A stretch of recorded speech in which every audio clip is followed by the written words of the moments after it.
마태복음 6장 5절 13절 말씀입니다. 그대들은 기도할 때 위선자들처럼 하지 마시오.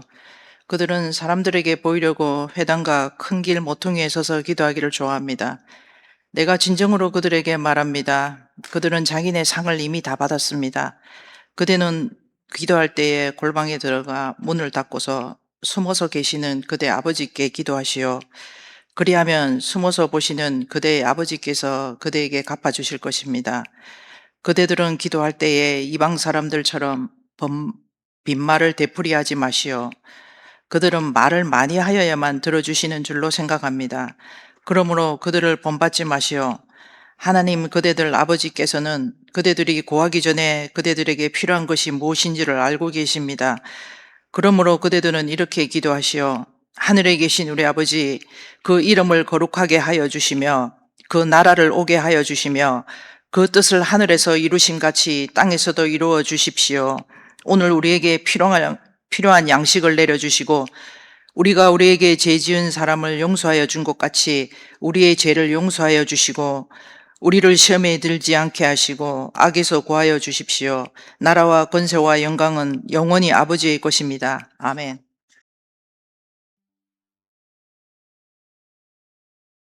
자, 오늘 잘못, 악, 죄, 용서 시리즈 10번째입니다. 그리고 죄에 대해서 이야기하는 두 번째 시간입니다.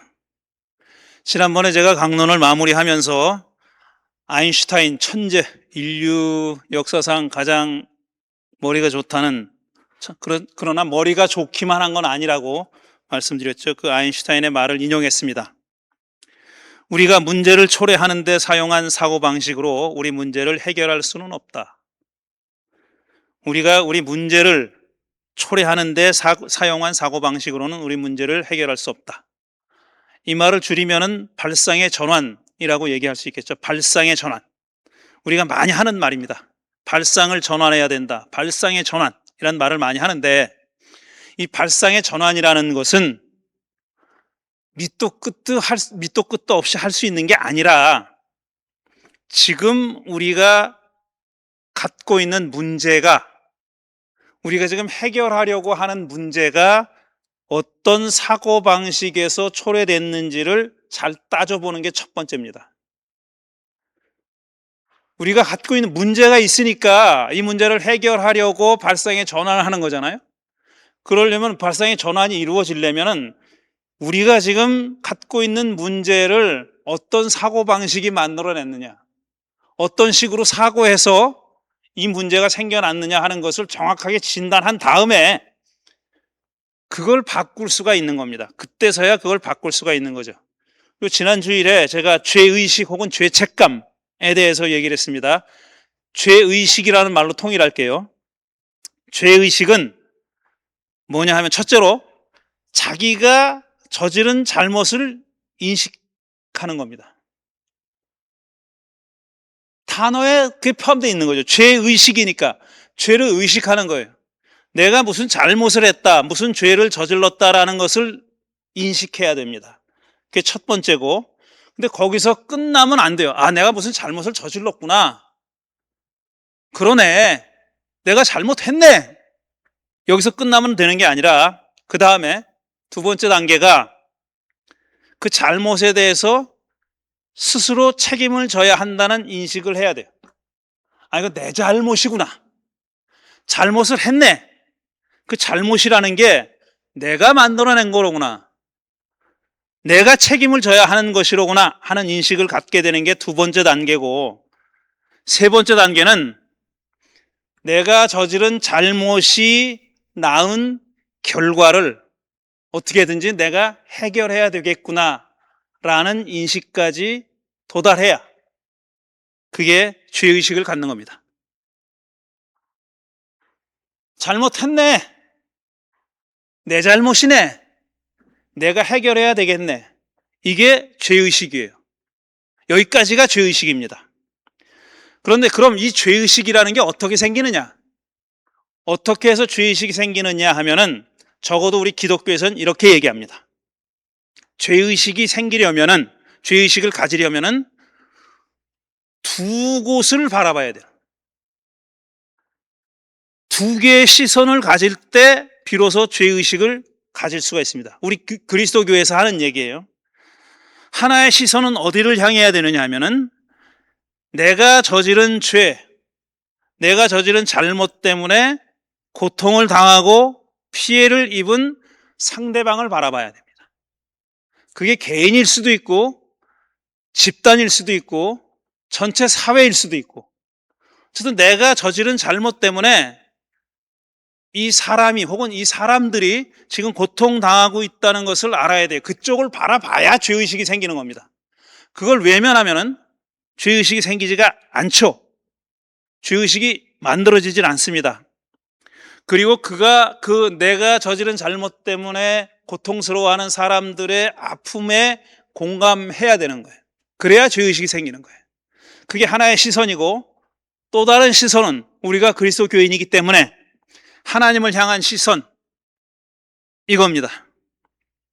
내가 이제 하나님을 향해야 되는 거예요.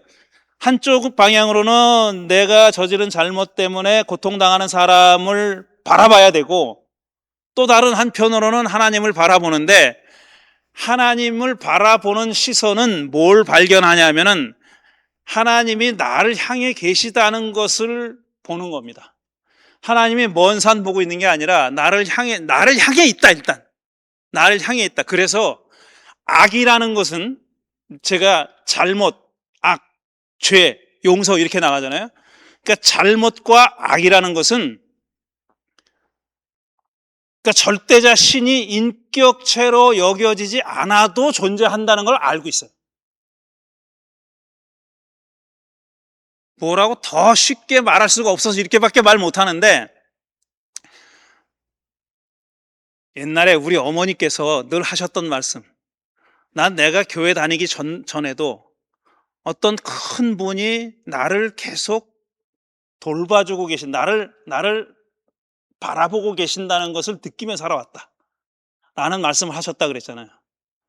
굉장히 저는 참 좋은 건강한 신앙이라고 생각해요. 그건 그리스도 교인이 되기 전의 얘기입니다. 늘 어렸을 때부터 그런 생각을 하시며 살았다는 거예요. 그렇듯이 어떤 그 큰 분이, 유영모 선생의 말에 빌리면은 없이 계시니까 그걸 어떤 기운이나 에너지나 영이나 뭐 이런 걸로 인식해도 한다 할지라도 잘못과 악에 대한 인식은 생길 수가 있어요. 그러나 죄에 대한 인식, 다시 말해서 죄의식이라는 것은 그 없이 계신 이가 인격체로 느껴질 때만 만들어지는 거예요. 이거는 인격체로 받아들일 때만 내가 죄의식이 생기는 거예요. 왜냐? 이거는 인격과 인격 간의 관계에서 생기는 의식이기 때문에 그렇습니다. 그래서 그 신이, 하나님이 나를 향하고 있다 라는 걸 느낄 때, 그 다음에 한 걸음 더 나가서 나를 바라보고 계시다 라는 걸 느낄 때 죄의식이 생기는 겁니다. 그 시선을 공포를 가지고 느끼든지 아니면은 안타까운 시선으로 느끼든지, 아이고 저놈이 저러면 안 되는데 왜 저럴까 라는 시선으로 바라본다고 느끼든지, 아니면 저놈을 혼내줘야 되겠네 라는 시선으로 느끼든지 간에, 어쨌든 나를 향하고 있다는 하나님의 시선이 느껴질 때, 그때 죄의식이 생기는 겁니다. 이건 그리스도교에서 그렇게 보는 겁니다. 그래서 한마디로 얘기하면 나의 시선과 하나님의 시선이 마주칠 때 죄의식이 생긴다라는 얘기입니다. 따라서 이 죄의 문제를 해결하는 것도 양방향의 해결이 돼야 되는 겁니다. 내 잘못 때문에 피해 입은 사람들의 문제를 해결하는 것과, 그 다음에 나를 바라보고 계신 분의 그 시선을 해결하는 문제, 이 두 가지 문제를 다 같이 해결해야 되는 것이죠. 그게 속죄 혹은 용서의 단계에 가면은 그게 필요하다는 겁니다. 어쨌든 이럴 때 비로소 죄의 문제를 해결할 수 있는 가능성이 열리고 있다는 걸 느끼는 거예요. 이렇게 죄의식이 생길 때, 이 죄의 문제가 해결될 수 있구나 하는 가능성이 느껴지는 겁니다. 그러니까 이런 죄의식이 없이 죄의 문제가 마치 수동적으로 아니면 내 바깥에서 나랑 상관없이 일어나는 것처럼 그렇게 느끼는 거는 그건 가짜입니다. 그런 일이 일어날 수가 없는 거예요. 이게 죄의식을 가질 때, 제가 지금 말씀드린 그런 죄의식을 가질 때, 아, 이 문제가 해결될 수 있는 가능성이 보이기 시작하는 거예요. 그때부터. 이게 시간차를 얘기하는 게 아니라 거의 동시에 일어나는 일이죠. 거의 동시에 이런 일이 일어나는 겁니다. 서양 철학에서 정말 대표적인 계몽의 철학자라고 부르는 사람이 임마누엘 칸트입니다. 임마누엘 칸트, 저 유명한 세 권의 비판책이 있죠. 순수이성 비판, 실천이성 비판, 판단력 비판이라고 하는 세 권의 고전적인 책이 있죠. 근데 그 책들만큼 알려지진 않았지만 또 이 양반이 종교에 관해서 쓴 중요한 책이 있습니다. 그 책 제목이 뭐냐면은 이성의 한계 안에서의 종교라는 책입니다. 역시 이성의 철학자, 계몽의 철학자니까 이성의 한계 안에서의 종교. 종교라는 것은 이성의 한계 안에서 있다는 얘기입니다. 이 책의 내용은. 근데 이성의 한계 안에서의 종교라는 책에서, 이 저서에서 이 양반은 두 가지 종교를 구분합니다. 이거 어려운 거 아니에요. 하나는 뭐냐면 제의적 종교, 그러니까 제사의 종교. 쉽게 얘기하면 제의적 종교, 제사의 종교가 있고, 그 다음에 두 번째로 도덕적 종교가 있다. 이렇게 얘기했어요. 제사의 종교, 제의적 종교와 도덕적 종교가 있다는 겁니다. 근데 여러분이 짐작하듯이 이 양반은 당연히 도덕적 종교를 훨씬 우월한 종교라고 얘기합니다. 그리고 그때 당시까지만 해도, 이 칸트가 살았을 때까지만 해도 유일한 도덕적 종교는 기독교다, 이렇게 얘기했어요, 이 양반이. 그 다음에 기독교 아닌 종교는, 다른 종교들은 제의적 종교라고 얘기했어요. 그럼 뭐가 다르냐? 제의적 종교라는 게 뭐냐 하면은 이런 거예요. 제의적 종교에서 말하는 신은, 잘 들으십시오. 이거 제가 자꾸 잘 들으라고 얘기할 때는 불안한 거예요, 내가. 내가 불안하기 때문에 잘 들으시라 그러니까. 왜? 잘 설명할 자신이 없거든. 이거를 잠깐만 소스건 좀 쓰고.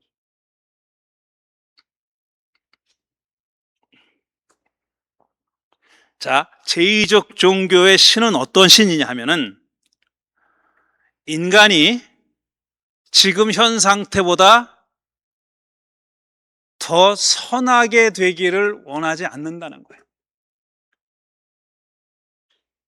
왜 더 선하게 될 필요가 없다고 믿냐면은 자기가 이 인간들의 죄를 다 용서해 줬기 때문에. 더 선하게 되려고 노력할 필요가 없어요. 그 신은 그걸 요구하지 않아요. 왜? 지금 네 문제가 다 해결됐고, 내가 다 용서해 줬어. 내가 다 용서해 줬으니까 너는 굳이 더 선하게 되려고 애쓰지 않아도 돼. 라는 게 제의적 종교의 신이라는 겁니다. 그럼 도덕적 종교의 신은 뭐냐? 인간은 어디야? 여기구나. 인간이 더 선한 존재가 되기 위해서는 자기의 힘이 미치는 한 최선을 다해서 노력해야 된다고 요구하는 신이 도덕적 종교의 신이라는 거예요. 이건 충분히 상상할 수 있는 거죠.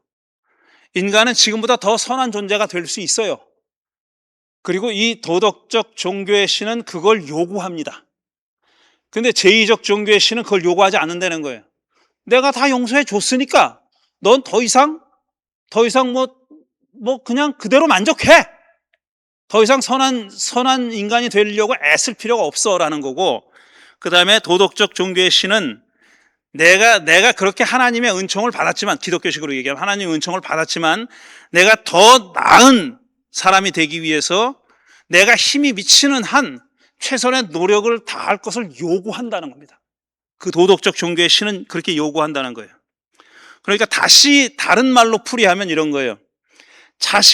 인간이 자신을 자신이 구원받기 위해서, 내가 구원받기 위해서 신이 무엇을 했고 지금 무엇을 하는지 그거를 아는 것에 덧붙여서, 이게 중요한 거예요. 거기에 덧붙여서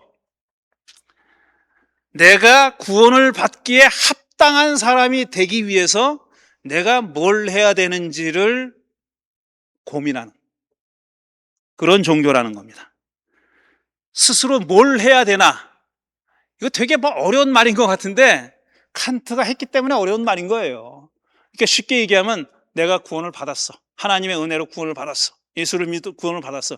그러니까 흥청망청 살아도 돼가 아니라 그런 구원받은 사람의 자격과 품격을 갖출 만한 노력을 요구한다고, 신이 요구한다고 믿는 사람인 거예요.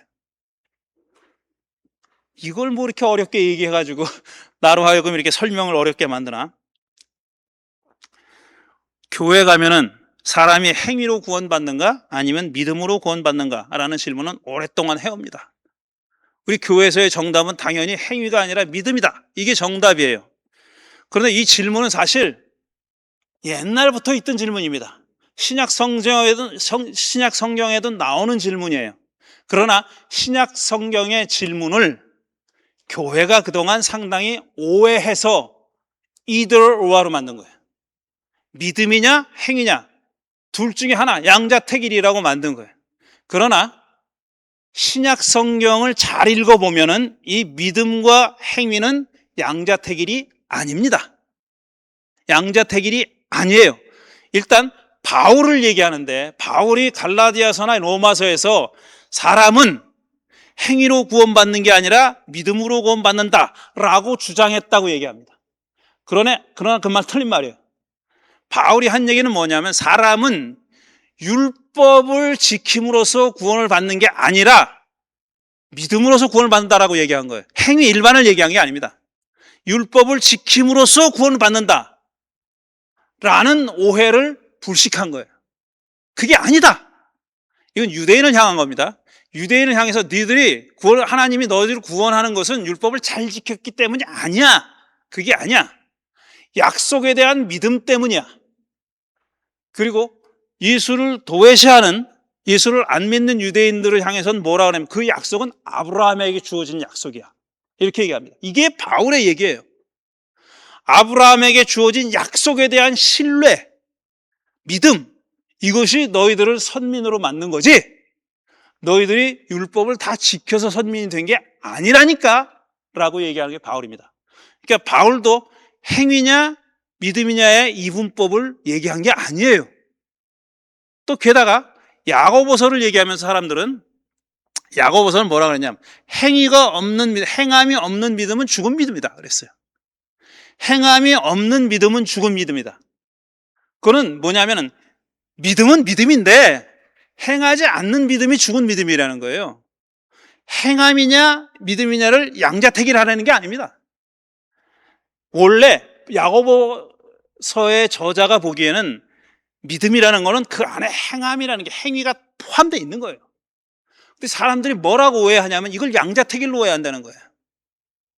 양자택일이 아닌데 원래 믿음 안에는 선하게 사는 것, 행위가 포함되어 있는데 그게 없는 것처럼 오해하는 사람들에게 오해하고 마치 하나님의 은혜, 믿음 이것만 강조하고 네가 어떻게 살아야 될 것이냐에 대한 어떤 하나님의 요구에 대한 응답, 이게 없는 사람들에게 행위가 없는 믿음은 죽은 믿음이야 라고 얘기한 거예요. 본래 신약 성서에도 이게 양자택일이 아닌 겁니다. 양자택일이 아니에요. 동전의 양면이면 양면이지 양자택일이 아닌 겁니다. 자, 그런데 제가 10여 년 전의 얘기지만 지금도 생각하면은 참 뭐라 그럴까 좀 좋지 않은 마음이 있는데 솔직히 화가 나는데 2014년인가 3년인가에 저 서초동에 저 유명한 사랑의 교회가 서초동 큰 교회당 건물을 완공하고 입주를 했습니다. 교회에서는 입당이라 그러지 입주는 아파트고 저는 제가 보기엔 입주예요. 그게 입당이 아니라 입주를 했는데 바깥에다가 대문짝만하게 플래카드를 걸어놨습니다. 뭐라고 걸어놨는지 아십니까? 모두 하나님이 하셨습니다. 이렇게 걸어놨어요. 모두 하나님이 하셨습니다. 이 말은 본래는 좋은 말이에요. 좋은 말이에요. 왜냐? 그리스도교가 오랫동안 해온 말이기도 합니다. 우리 하나님께서 인간을 구원하시기 위해서 하나님이 하신 일, 그거예요. 하나님이 무슨 일을 하셨느냐? 그리고 지금도 뭘 행하고 계시냐? 무슨 일을 하고 계시냐? 하나님이 자기 독생자 예수님을 세상에 보내셨어요. 그래서 하나님 나라 복음을 전하게 하시고 그 다음에 그 일을 하시다가 권력자에게, 나쁜 놈들에게 붙잡혀서 고난을 받고 처형당하셨어요. 근데 거기서 끝나지 않았어요. 하나님이 하신 일을 그를 다시 살리셨단 말이에요. 그리고 그를 살리셨다는 사실을 믿는 사람들을 만드셨어요. 그게 믿음의 공동체입니다. 이게 하나님이 하신 일이에요. 그래서 그들을 통해서 이 신앙이 계속 후대에 전수되게 지금 우리에게까지 이르게 하신 겁니다. 그런 믿음을 가지고 살게 만들어 주신 거죠. 이게 하나님이 하신 일이에요. 그러니까 하나님이 하신 일을 강조하다 보니까 사람이 해야 할 일에 대한 강조가 약해진 겁니다. 그러니까 모두 하나님이 하셨습니다라는 말은 맞는 말이지만 모두 하나님이 하셨으니 너는 가만히 있어도 된다가 아니에요. 모두 하신 하나님의 일에 거기에 걸맞는 그 품격과 품위를, 저는 품격이라는 말을 되게 좋아하는데 품격을 갖추는 거예요. 도리를 하는 거예요. 도리를. 쉽게 얘기하면 이 도리를 하는 것이 하나님이 하신 일에 어떤 영향을 주지 않습니다. 내가 도리를 갖춰야 하나님이 그 일을 하시는 건 아니에요. 자격을 갖춘 놈들만 구원하시는 게 아니듯이 내가 도리를 다해야 하나님이 나를 위해서 이런저런 일을 하시고 인류를 위해서 구원의 역사를 이루신다. 아니에요. 하지만 하나님이 그런 일을 하셨다면 응당 우리 사람으로서는 거기에 맞는 품격을 갖추도록 애쓰는 게 도리 아니냐 하는 거예요. 그 얘기입니다. 그게.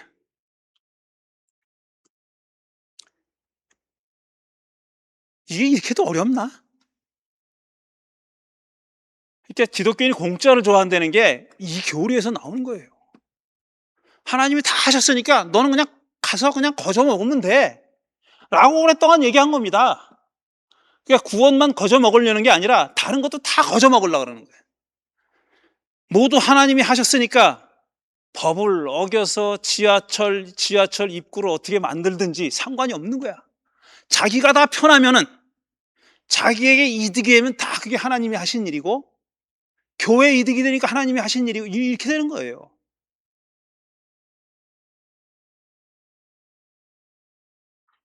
죄와 용서에 대해서도 마찬가지입니다.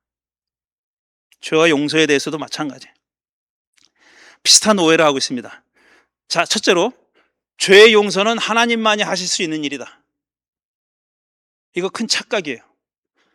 두 개의 시선을 말씀드린 것처럼 죄가 용서받으려면 양쪽에 다 문제가 해결되는 겁니다. 하나님과의 문제만 해결되면 다 해결된다. 거짓말이에요. 그건 완전히 방향이 다른 겁니다. 양쪽 문제를 다 해결해야 되는 거예요. 그러니까 죄의 용서는 하나님만이 하실 수 있다. 거짓말입니다. 그 사실은 그렇게 믿으시면 안 돼. 우리도 해야 되는 거예요. 나에게 잘못한 사람에게 어떻게든지 용서를 해야 되는 겁니다. 그리고 내가 사람에게도 용서를 받아야 되는 거예요. 하나님에게 용서받는 것뿐 아니라 사람에게도 용서를 받아야 되는 거고요. 또 두 번째 오해는 뭐냐면은 죄를 용서받으려면 꼭 회개해야 된다. 이것도 거짓말입니다. 회개는 용서받은 사람의 품격이에요. 그거는 용서의 어떤 절차, 조건이 아닙니다. 내가 회개하지 않으면 난 용서받지 못해. 아니에요. 회개하려는 마음이 생겼다는 것은 벌써 용서받았다는 거예요. 다시 말씀드립니다. 이건 내가 정말 잘못했구나. 내가 이걸 참회하고 다시는 이런 삶을 살지 말아야 되겠구나라는 생각이 들었을 땐 이미 용서받은 거예요. 회개는 그런 용서받은 사람의 품격을 지키는 길입니다. 도리를 하는 일이고 품격을 지키는 일이지 그게 조건이 아니다라는 거예요. 그 다음에 또 하나는, 마지막으로 세 번째는, 용서는 처벌받지 않는 게 아닙니다. 처벌을 건너뛰는 게 아니에요. 내가 잘못을 했잖아요. 죄의식이 생겼다는 것은 그 결과에 응당 책임을 지겠다는 자세예요. 그걸 처벌이라고 얘기하든지 책임이라고 얘기하든지 뭐라고 얘기하든지 상관이 없어요. 내가 한 잘못에 대해서 내가 책임지는 거예요. 그 처벌을 아니면 책임을 지는 일을 스킵할 수는 없는 거예요. 그게 용서가 아닙니다. 제가 그래서 1980한 5년인가로 기억되는데 서울 향림교회에서 교회가 좀 분란이 생겼어요. 아주 굉장히 진보적인 목사님이 부임하시는 바람에 그 교회에 있던 많은 그 사회적 지위가 높으신 분들이 반발했어요. 그래서 그 목사님을 쫓아내려고 했습니다. 막 쫓아내려고 하고, 쫓아내기 전에 이제 다른 그 목사님을 청빙하려고 하는 과정에서, 그때 제가 청년 회원이었는데 신학교 바로 한신 들어가가지고 무슨 강좌를 하나, 성서대학인가 뭐 성서학당인가 뭐 이런 이름으로 강좌를 개설해서 전 교인을 상대로 하는 강좌를 개설했어요. 그래가지고 며칠 동안 강의를 하는데, 그때 제 스승님인 박종화 교수님, 나중에 총장도 하시고 경동교회 목사님도 하셨어요. 지금도 살아 계십니다. 근데 박종화 교수님이 선교학을 하신 분인데 와서 강의를 하셨어요. 강의를 하셨는데 뭐라고 얘기했냐면은, 하나님이 사람을 구원하는 길은 단순화시켜서 얘기하면은 두 가지다, 이렇게 얘기하시더라고요. 하나는, 한 가지 방법은 정말 가난한 사람, 예수님의 백성같이 민중들은 그냥 받아들이는 거다. 그냥 그가 어떤 죄인이든 세리든 창녀든 상관없이 그냥 받아들여서 그가 정말 하나님의 사랑이라는 건 이런 거구나 하는 것을 느끼게 해주는 거예요. 왜냐? 그런 사랑을 받아본 적이 없으니까, 그 사람들은. 그러니까 그걸 느끼게 해주는 게 그 사람을 구원하는 길이다, 이렇게 얘기하셨어요. 그러면 반대로 힘 있는 사람, 권력자들, 부자들은, 악인들은 뭐냐? 그들을 심판하는 게 구원이다 그랬어요.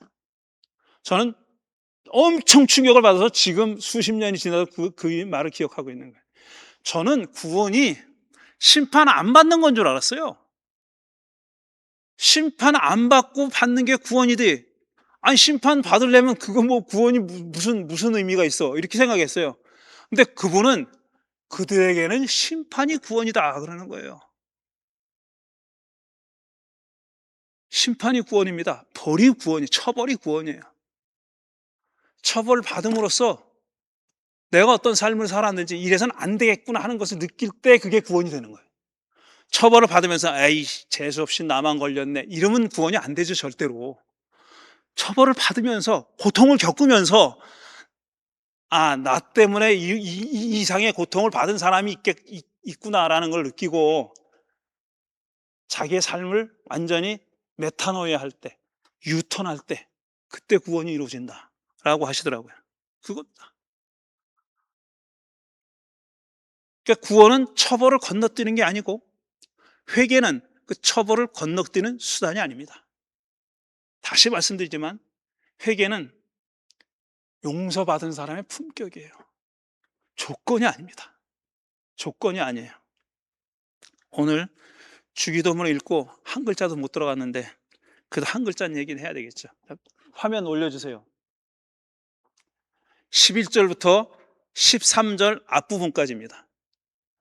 요게 학자들은, 이 성서학자들은, 그 신약학자들은 주기도문의 엑기스가 요거다, 이렇게 얘기합니다.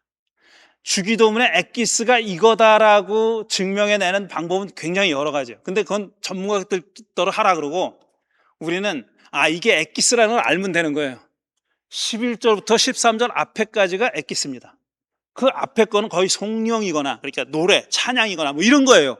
근데 이건 아주 구체적인 사람들의 삶과 관련된 기도의 제목들입니다. 필요한 양식, 첫 번째. 그 다음에 두 번째가 죄사함. 세 번째가 시험. 그 다음에 악. 시험하고 악은 연결되어 있습니다. 시험, 악. 이 네 가지가 표제어입니다. 주제어예요. 이 네 가지가 주기도문의 핵심적인 개념입니다. 이 네 가지를 달라고 기도하는 겁니다. 네 가지를. 근데 여기 한 가지만 얘기하고 마칠게요. 우리 주기도문 외울 때 우리가 우리에게 빚진 자를이라고 외우죠. 예배 마지막에. 이 빚, 채무. 그러니까 영어로 하면 debt. D-E-B-T. debt하고 죄하고 같은 단어입니다. 죄하고 빚하고 같이 써요. 그러니까 죄사함은 곧 빚탕감이에요. 빚탕감이에요. 그래서 예수님이 비유로 얘기하실 때 죄사함에 대해서 얘기할 때 빚을 탕감해 주는 얘기를 하는 거예요. 어떤 종이 엄청난 빚을 왕이 탕감해 줬는데 이놈이 나가다가 자기한테 아주 조금 빚진 사람을 만났는데 너 이놈 당장 갚어 그러고 두들겨 팼다. 그러니까 왕이 이놈 다시 들어와 그래가지고 탕감해 준 걸 다시 무효로 돌렸다는 얘기 있잖아요. 빚 탕감하고 죄의 사함하고는 같이 가는 겁니다. 네 가지 얘기를 다음 주에 할 거예요. 다음 주에 딱 한 주 악에 대해서 얘기하고 그 다음에 용서로 나아가고 마치려고 합니다. 오늘은 그리로 가기 위해서 빌드업을 한 겁니다. 다음 주에 주기도문의 내용을 설명하도록 하겠습니다. 여기까지 하고 다음 주에 이어갑니다. 오늘 드린 말씀을 생각하며 잠시 묵상하겠습니다.